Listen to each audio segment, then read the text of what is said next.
a 10,400-square-foot waterfront compound on the Intracoastal in Jupiter, Florida, with a private boat dock and an art gallery where the living room is supposed to be. A 620-square-foot walk-in closet that is larger than most New York apartments. An equity portfolio worth $33 billion across 85 companies.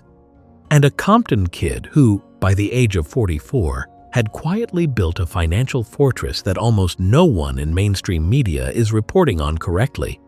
We go deep on the wealth, power, and legacy of the Black community worldwide.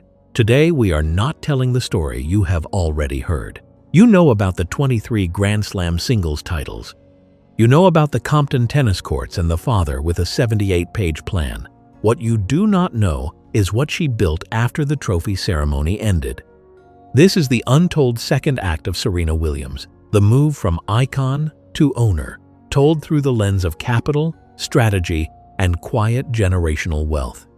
Subscribe and turn on notifications because the Williams family financial architecture is bigger, more diversified, and more consequential than almost any retired athlete portfolio in American history. The Compton Blueprint. To understand the scale of what Serena Williams has built, you have to go back to a living room in Long Beach in 1978. Richard Williams was watching television when a tennis player named Virginia Ruzici walked off the court at Roland Garros with a $40,000 check for winning the French Open. $40,000.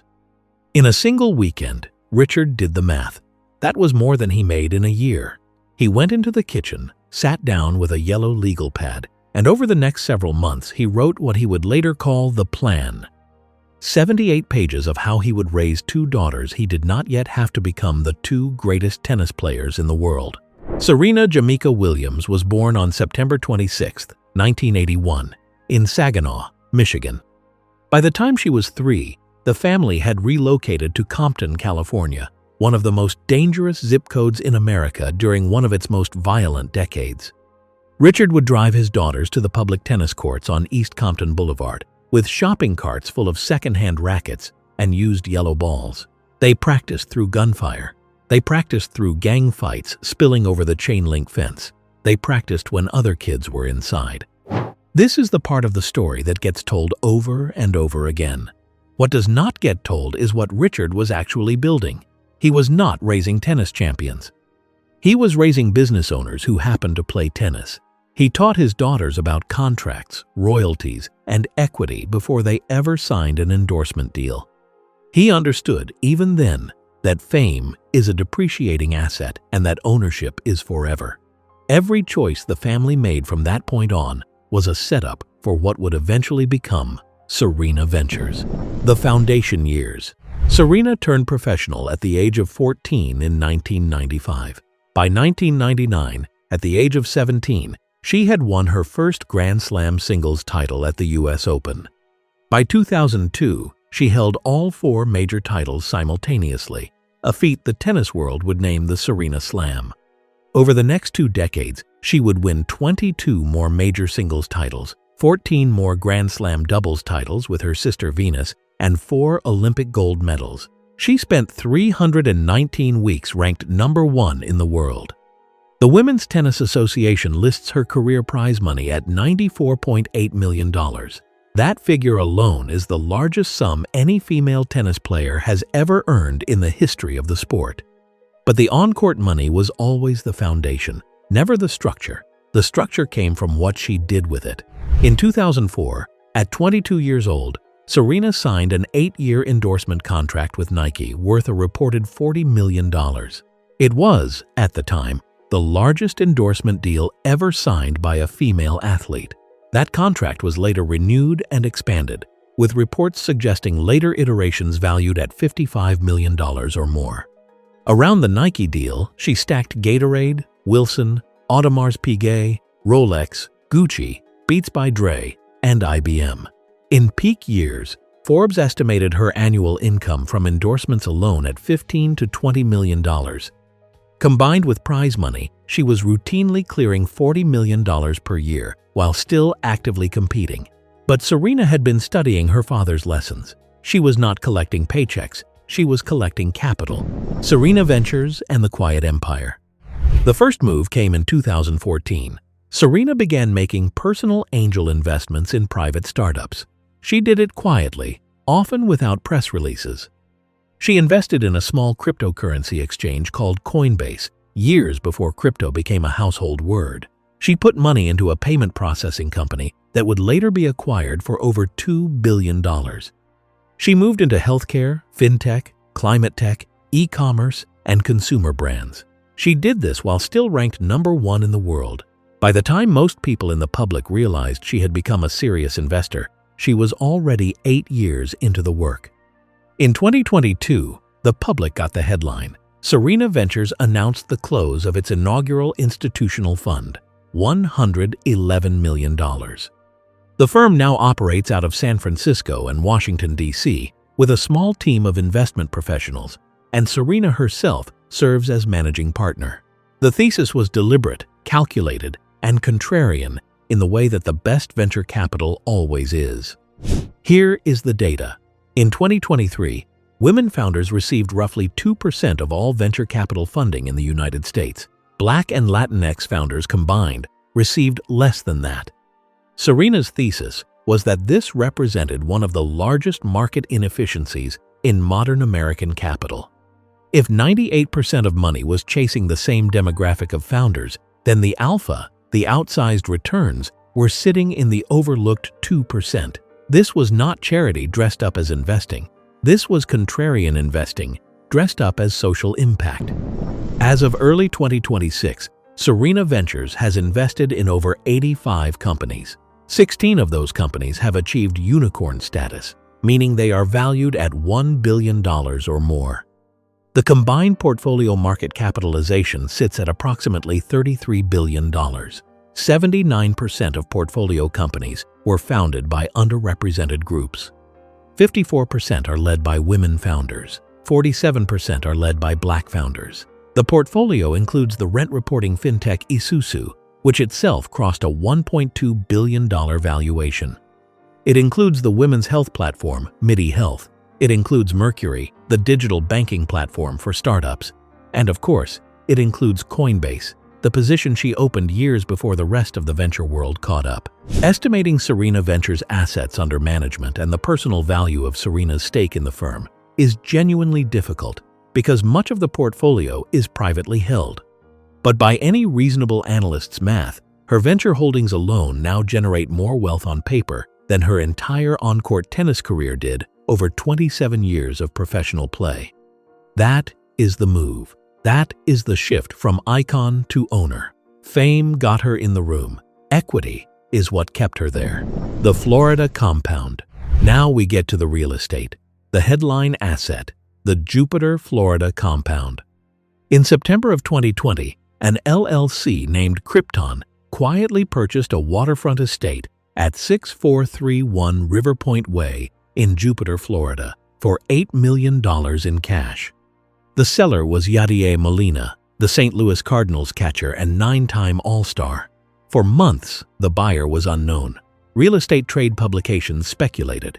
Then, the records confirmed it. The buyer was Serena Williams. The property is 10,433 square feet of luxury build on roughly a half-acre lot directly on the Intracoastal Waterway.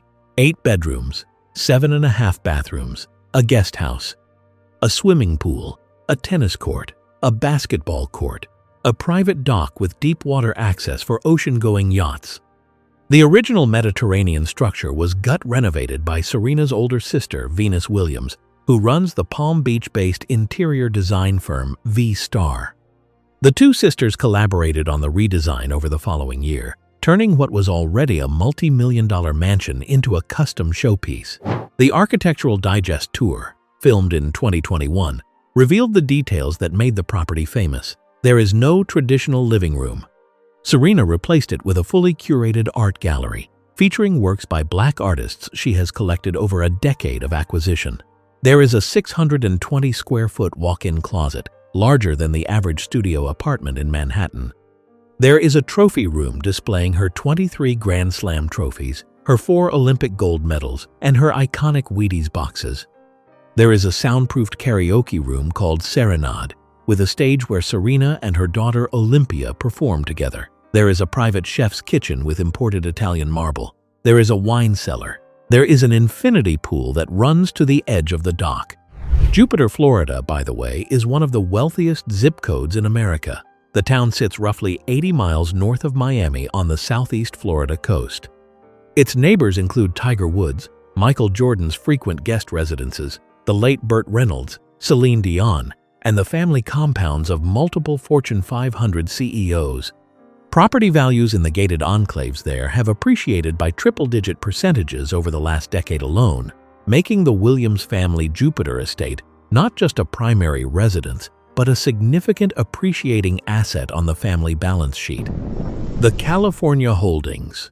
The Jupiter compound is the headline, but it is not the only address. From 2006 to 2019, Serena owned a 6,100-square-foot colonial Mediterranean estate in the Stone Canyon section of Bel Air, Los Angeles. She purchased the property for $6.6 million and sold it 13 years later for $8.1 million, generating roughly $1.5 million in straight appreciation on the original purchase price before counting the renovations and the years she lived in it rent-free. The home sat on 2.7 acres of one of the largest lots in Stone Canyon, featured private hiking trails through the surrounding hills, a swimming pool, a cabana, and views directly toward the Bel Air Country Club. In 2017, the same year she married Reddit co-founder Alexis Ohanian, the couple purchased a 5-bedroom, 7-bathroom Spanish-style home in a gated section of Beverly Hills for $6.7 million. That property remains in the family holdings. She also maintains a 2-bedroom apartment in the 7th arrondissement of Paris, France, purchased in 2007, in the same neighborhood that houses the Hôtel des Invalides and the Musée Rodin. And in 2014, a trust associated with the family acquired a 2.4-acre vacant estate parcel inside the Bears Club, the ultra-exclusive Jack Nicklaus-designed golf community in Jupiter, where Tiger Woods has long maintained property. The combined real estate footprint, conservatively appraised, sits north of $25 million. And that does not include any of the commercial real estate held inside Serena Ventures portfolio companies, several of which own significant physical assets. The franchise equity. This is where the architecture starts to look like a Fortune 500 family office. In 2019, Serena and Venus Williams jointly acquired a minority ownership stake in the Miami Dolphins of the National Football League. The Dolphins, controlled by majority owner Stephen Ross, were valued by Forbes at approximately $7.1 billion as of 2024, making the franchise one of the most valuable sports properties on Earth. The Williams sisters are believed to be the first Black women to ever hold an equity position in an NFL franchise. The exact size of the stake has never been publicly disclosed, but the appreciation curve on NFL teams over the last decade has been so steep that even a small position represents a serious 9-figure asset on paper. In 2020, Serena joined her husband Alexis Ohanian as a founding investor in Angel City FC, the Los Angeles-based franchise of the National Women's Soccer League.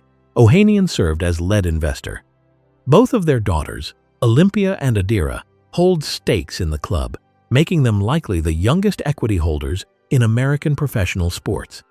In 2024, the team was valued at approximately $250 million, the highest valuation ever recorded for a women's soccer franchise. Serena also holds an equity stake in Los Angeles Football Club, the LAFC ownership group that controls a Major League Soccer franchise valued at over $1 billion. And she has spoken publicly in multiple recent interviews about her active interest in acquiring a controlling or significant stake in a WNBA franchise as the league enters its current expansion era. Across 3 professional sports leagues on 2 continents, the Williams family franchise equity is now one of the most diversified athlete ownership portfolios in American history. The brand architecture. Underneath the venture portfolio and the franchise position sits another layer, the operating businesses Serena built around her own name. WYN Beauty, launched in 2024, is a clean beauty brand that Serena founded, partially funds, and actively leads as creative director. The brand is positioned in the prestige tier, with retail distribution through Ulta Beauty stores nationwide. Industry analysts have valued WYN's early-stage market capitalization in the tens of millions of dollars, with rapid year-over-year growth. The S by Serena fashion line, launched in 2018, focused on inclusive sizing and accessible pricing. Serena Williams jewelry followed, offering ethically sourced, conflict-free diamonds and precious metals through a Responsible Jewelry Council certified facility. These ventures function as both standalone businesses and as feeders for the broader Serena Williams personal brand, which itself remains one of the most valuable independent intellectual property assets in women's sports. The Will Perform line of pain relief and recovery products, the Moratoglu Academy partnership, and ongoing licensing deals through her foundation continue to add diversified revenue streams to the family balance sheet. The legacy lever. This is the part the channel always comes back to. Wealth without legacy is just money. And the Williams family has structured the legacy work with the same precision they brought to the venture portfolio. The Yetunde Price Resource Center, founded by Serena and Venus in 2016 and named after their older sister who was killed in Compton in 2003, provides trauma support and healing services for families affected by violence in Compton and Long Beach. The center has served thousands of families and continues to expand its programming. The Serena Williams Fund directs capital toward education, equity, and community investment, with a particular focus on schools in underserved areas and historically Black colleges and universities. Through Serena Ventures and her personal philanthropic vehicles, she has supported HBCU endowments, mentored Black women founders, and helped seed entire pipelines of next-generation Black entrepreneurs. And every Serena Ventures investment in a Black-founded company is, in itself, a legacy lever. 47% of the portfolio, 47 Black founders who got the check that almost no one else in venture would write. Each of those companies, in turn, hires Black engineers, Black designers, Black operators, who themselves go on to build wealth, buy homes, and reinvest in their communities. The multiplier effect on a portfolio of that size, at that level of diversity, is one of the most underreported stories in modern American capital. This is what we mean when we say Serena Williams owns a city. She does not just own buildings in Jupiter and Bel Air. She owns positions in companies that are reshaping entire industries. She owns access. She owns capital allocation power. She owns the deeds, the receipts, the equity certificates, the blueprint, and the future. Her father started sketching on a yellow legal pad in 1978. The life now. These days, Serena Williams lives primarily at the Jupiter compound with her husband Alexis Ohanian and their two daughters, Alexis Olympia, born in 2017, and Adira River, born in 2023.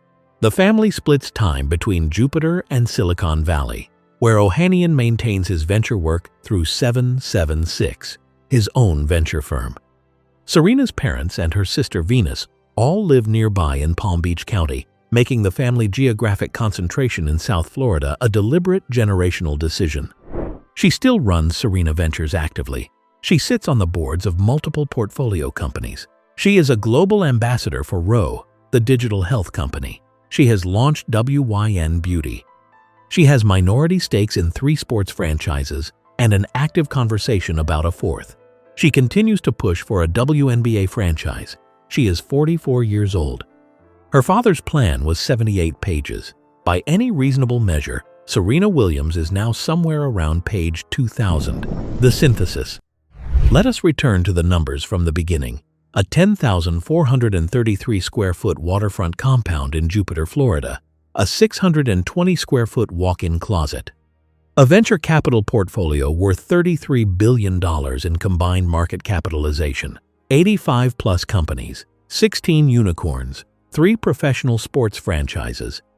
Real estate holdings across 2 continents. A personal net worth estimated by Forbes at $350 million and rising. This is what the second act of the most dominant female athlete in modern history actually looks like. Not retirement, not legacy tour, not foundation work as a hobby. A fully operational, fully diversified, fully appreciating family enterprise structured for generational transfer to 2 daughters and beyond. The story of Serena Williams is the story of black wealth in 2026. It is not new. It has been there the whole time. It just got built quietly, in shopping carts on Compton tennis courts, in late-night phone calls with founders other investors would not return, in the careful, deliberate, generations-long work of turning fame, which depreciates, into ownership, which compounds. The receipts are in the deeds. The deeds are in the trusts. The trusts are written in the names of 2 little girls in Jupiter, Florida, who are going to inherit one of the most carefully constructed family balance sheets in modern American sports history. That is the blueprint. That is the empire. That is what it looks like when an icon decides to become an owner. Which part of the Serena Williams empire surprised you the most? Was it the $33 billion venture portfolio, the Jupiter compound, the franchise equity, or the quiet generational architecture underneath all of it? Drop a comment below and let me know. If this is your first time on the channel, subscribe and turn on notifications, because next week we are breaking down another untold black wealth story you are not seeing anywhere else. See you on the next video.